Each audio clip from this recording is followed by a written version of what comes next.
శ్రీ రామ్లాల్ ప్రభుజీ వారి దివ్య చరణాలకు ప్రణామాలని సమర్పిస్తూ, ప్రభుజీ వారు సమాయి గ్రామంలో కొన్నాళ్ళు ఉన్నారు. ఆ విషయాలు ఆసక్తికరంగా ఉంటాయి. ఆగ్రాకు ఉత్తరంలో 25 కిలోమీటర్ల దూరంలో టూండ్లా అనేటువంటి ఊరు వెళ్ళే దారిలో ఏతేమాద్పూర్ ఉంది. దానికి పక్కనే 2 కిలోమీటర్ల దూరంలో ఈ సమాయి గ్రామం ఉంది.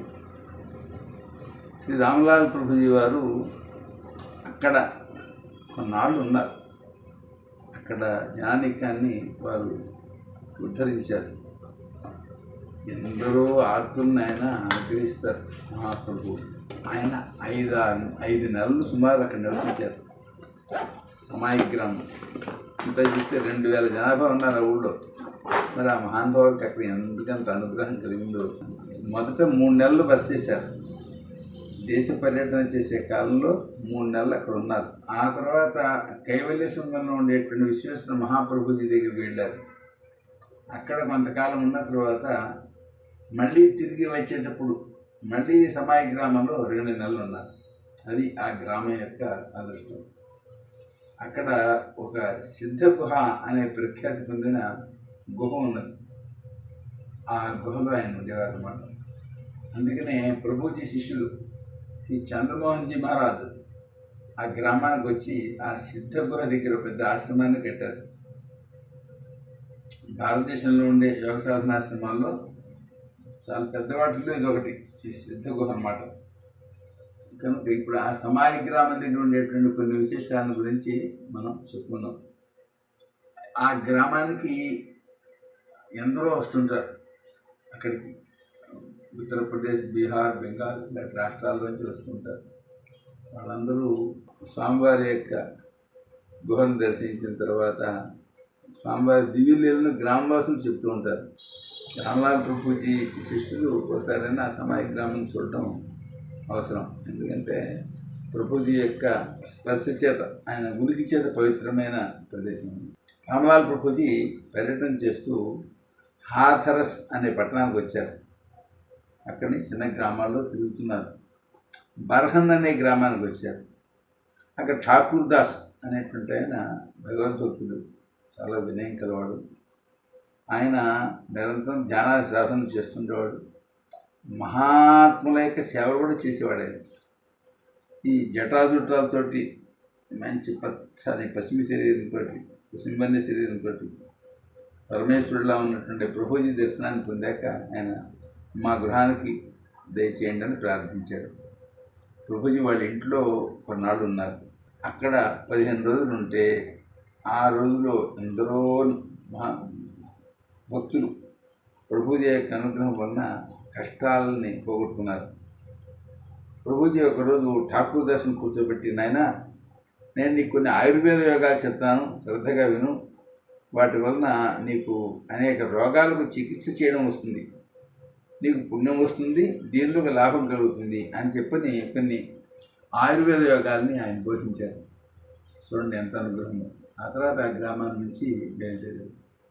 అప్పటి నుంచి ఠాకూర్ దాస్ గారు ఎన్నో రోగాలకు వైద్యం చేస్తున్నారు, ఆయుర్వేద ప్రయోగాలు. ఆయనకు అసలు ఈ మందుల ప్రభావం అయ్యేది ప్రభుజీ అనుగ్రహమా అనేది కూడా సందేహం వచ్చేది. అంత బాగా పనిచేసేవారు అన్నమాట మందులు. ప్రభుజీ సర్వసమర్థులు. ఆయన అనుగ్రహం వల్ల ఆయన కొత్త విషయాలు కూడా స్ఫురిస్తూ ఉండేవి. ఈ విధంగా గొప్ప వైద్యుడిగా ఆయన ప్రసిద్ధిని పొందేశారు. ధనధాన్యాలతో ఇది తొలుతూ ఉండేది. వాళ్ళ తర్వాత తరాలు కూడా ప్రసిద్ధ ఆయుర్వేద వైద్యులు అయిపోయారు. అదే ఇక్కడ విశేషం. ప్రభుజీ యొక్క అనుగ్రహం గొప్పది. ఇక ప్రభువులు ఈ బర్హాన్ అనేటువంటి ఊరి నుంచి సమాయి గ్రామానికి వచ్చారు. అక్కడ లాలా ప్యారేలాల్ అనే ఆయన ఉండేవారు. ఆయన గొప్ప భక్తుడు, పుణ్యకార్యాలు చేస్తుండేవారు. ఎక్కడ ఎటువంటి సత్సంగం జరిగినా పెడుతూ ఉండేవారు. ఆయన శ్రవణం చేసేవారు. ఎవరైనా మహాత్ములు వస్తే వాళ్ళు దర్శనం చేసేవారు. ఇలా ఉండగా ప్రభుజీ కనబడ్డారు ఆయనకి. ఈ ప్యారేలాల్ ఆయన చూడగానే చాలా ప్రతిభావంతో ఆయన్ని తమ గృహానికి రమ్మని ప్రార్థించారు. ప్రభుజీ వాళ్ళ ఇంటికి వెళ్ళారు. వాళ్ళ ఇంట్లో కొన్నాళ్ళు ఉన్నారు. అక్కడ రాత్రి వేళ పూజలు చేసి ప్రభుజీ దర్శనం కోసం వచ్చి వాళ్ళకి ప్రసాదంగా ఇస్తుండేవారు. ఆ ప్రసాదం తిన్నవాళ్ళకు కూడా బాధ తగ్గుతుండేది. వారం 10 రోజుల్లో చుట్టుపక్కల గ్రామాలని కూడా ప్రభుజీ కీర్తి వ్యాపించింది. ఎలాంటి కష్టాల్లో ఉన్న వాళ్ళైనా ఆ కష్టాల గురించి ప్రభుజీ దగ్గరికి చెప్పుకోవడం, అవి నివారణ జరగడం ఆ విధంగా ఉండేది. ప్రభుజీ ప్రసాదం ఇచ్చేవారు, ఆయన అనుగ్రహం కూడా ఉండేది. దానివల్ల కష్టాలు తొలగుతుండేవి. జనం బాగా అధికంగా వచ్చేవారు. ప్రభుజీ ఆ ప్యారేలాల్ ఇంట్లో ఎప్పుడు అడుగుపెట్టారో అక్కడ ఎన్నో అనుకూలమైన మార్పులు జరిగాయి. ఎన్నాళ్ళ నుంచో ఈ కోర్టులో వ్యాజ్యాలు ఉండేవి ఆయనకి, అవన్నీ పరిష్కారం అయిపోయినాయి. ఇంట్లో రకరకాల రోగ బాధలతో ఉండేవారు, వాళ్ళందరికీ రోగాలు తగ్గాయి. ఇలాగా ఉండగా ప్రభుజీ అక్కడ ఉన్న 15 రోజుల్లోనే ప్యారేలాల్కు మనుమడు పుట్టాడు. ఆయన రావాల్సిన డబ్బులు వచ్చేవి. అందరూ పరమానందం పొందారు. ఆ ఇంట్లో అందరూ కూడా జీవితాలు మారిపోయాయి అనుకున్నారు. ప్రభుజీని చాలా శ్రద్ధగా సేవించారు. వారు అన్నారు, ప్రభు మీ రాక వలన మా జన్మ ధన్యమైంది. మీరెవరో మాకు తెలియదు. సాక్షాత్తు కైలాసాన్ని నుంచి వచ్చిన పరమశివుడని మేము అనుకుంటున్నాం. మాకు ఏదైనా సేవ భాగ్యం ప్రసాదిస్తే దాన్ని నిర్వహిస్తాం, మా జన్మ ధన్యం చేసుకుంటామన్నారు.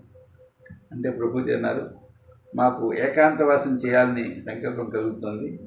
అందువల్ల మీరు నా ఇక్కడ ఏకాంత ప్రదేశంలో గృహ నిర్మాణం చేయండి అన్నారు. దాని పక్కనే ఒక చిన్న చెరువు కూడా తయారు చేయండి, మేము అక్కడ ఉంటాము అన్నారు. అప్పుడు ప్యారేలాల్ పరమానందంతో అక్కడ గృహ నిర్మించేటువంటి పని ప్రారంభం చేశారు.